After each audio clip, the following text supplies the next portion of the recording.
Istinja bersih kencing, bersih berak ni ada dua cara dalam Islam. Satu, basuh guna air. Kita guna sekarang lah ya, guna air. Basuh kencing guna air, basuh berak cucur dengan air. Cara yang kedua, boleh kita gunakan batu.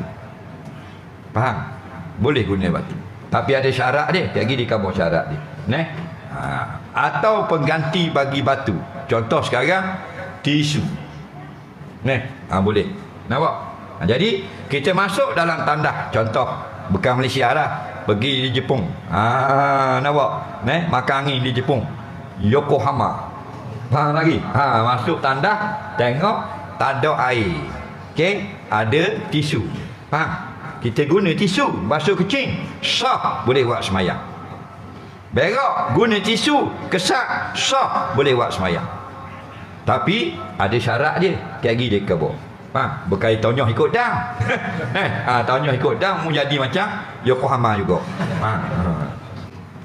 Jikalau dengan tiada uzur sekalipun tak ada uzur. Contohnya air ada, tisu ada, tak mau pakai air, nak guna tisu saja, boleh. Boleh. Faham? Dan jika ada ia seorang di tepi laut sekalipun, dia berak tepi laut, tak mau guna air laut, nak guna batu, sah. Nampak? Waktu kita kadang-kadang kita tengok lah orang kafir guna tisu dok sah mayang guna dia kafir. Faham lagi? Sembah berhala dak ya bersih. Yang nak bersihnya ialah solat kepada Allah.